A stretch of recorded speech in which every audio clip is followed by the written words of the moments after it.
Hey, Marianne here. If you're over 50 and thinking about living abroad, let me share something with you.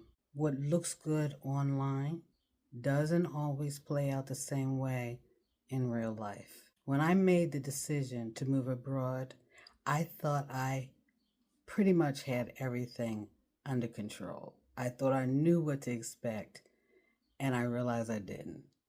And what I learned is that some of it was indeed beautiful, but some of it I had to learn the hard way. I think a lot of people talk about the dream part, the colors, the food, the slower pace, the idea of starting fresh somewhere new, and that part is real. But there's another part that shows up when you're living that life daily, especially at our age, because we don't just move with a suitcase. We move with health needs, routines, prescriptions, history, family connections, all of that. And those things don't stay behind just because we cross the border. One of the biggest lessons I learned was about health. Back home, most of us have a rhythm. We see our doctor every 6 months or so. We know where our prescriptions are coming from. There's a system. I didn't really think about how much I depended on that system until I wasn't in it anymore. I wasn't staying under the care of a primary doctor while I was abroad, and I paid for that decision. Toward the end of my time there, I started struggling more than I had expected. Many of you know that I have ADHD, and emotionally I was off. My medications wasn't right, and I didn't have easy access to someone who knew my history well enough to adjust things properly. And I'm trying to figure out things with a pharmacist in another country who speaks a different language, who do things differently. They have a totally different system altogether. It became overwhelming, especially with my ADHD brain, and that was something I didn't anticipate. If I had stayed connected with a doctor, I believe in the very beginning, if I had done that, I think the entire experience would have been different. That's something I won't repeat. And this ties into something else I'm glad I had taken seriously up front, and that's insurance. Not just travel insurance, but real coverage for long-term living abroad. If you're planning to stay more than 90 days, you really want to talk to someone who understands international coverage. Not after something happens. You need to know this before something happens. Prior to me moving to Mexico, I learned about an organization called Lakeside Medical Group. They work with certain Medicare Advantage plans for emergency care.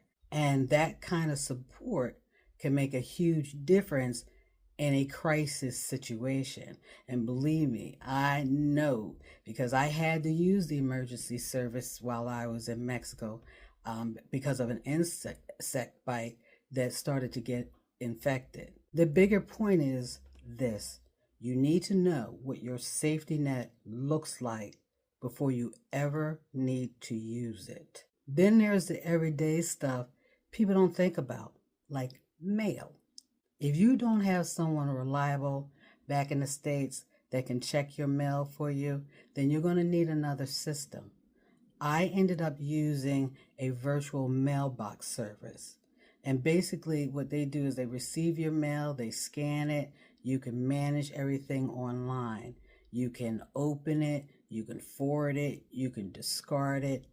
And I mean, something that sounds so simple, but it takes a huge weight off your mind when you're far away. Because the truth is, you still have a life happening in the U.S.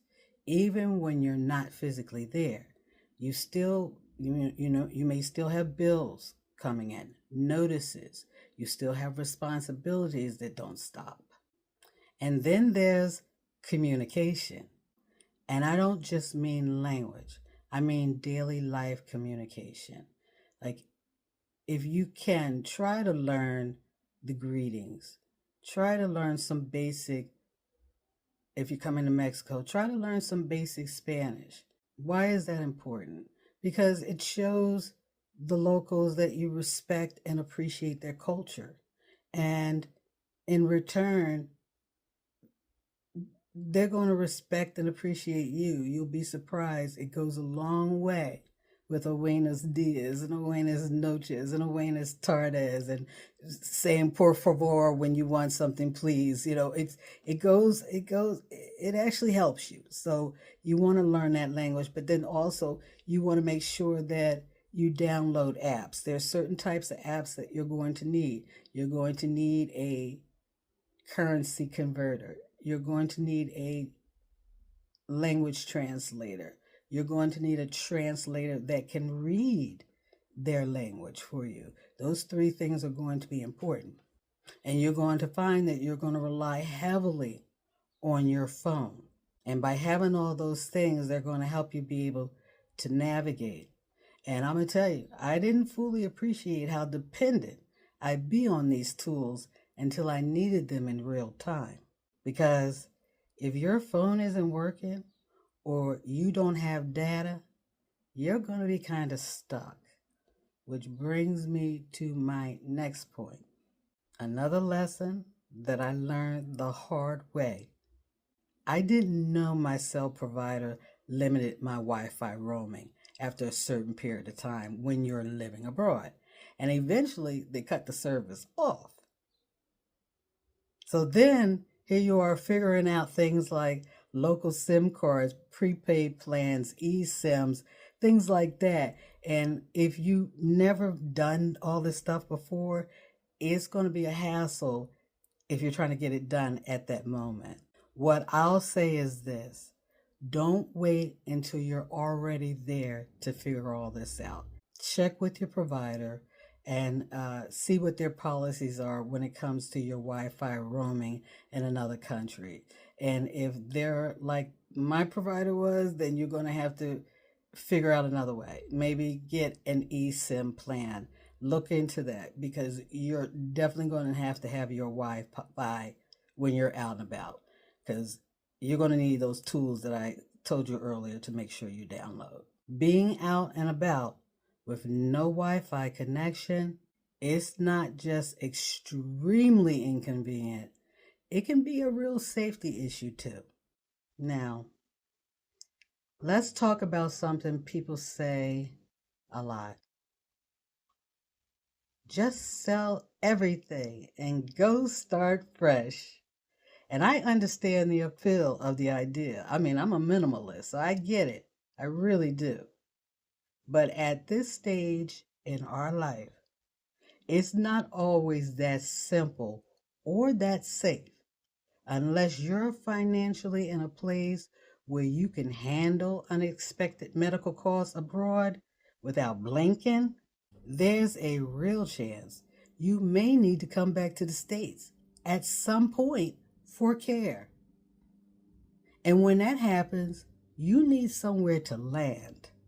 Fortunately, I didn't completely blow up my life in the US, and I'm grateful I didn't, because I had a place to return to and I had people I could lean on. That matters more than I think we talk about sometimes. Now, a lot of people who live abroad longer term, they quietly keep some type of home base. It doesn't always mean owning a full house. Sometimes it's renting something out. Sometimes it's downsizing instead of selling everything. Sometimes it's simply staying connected through family or a place you can return to if needed. It's not about fear. It's about options.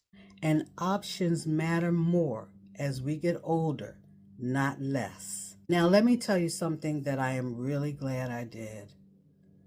I went on a relocation tour. And honestly, that decision changed more than just where I lived.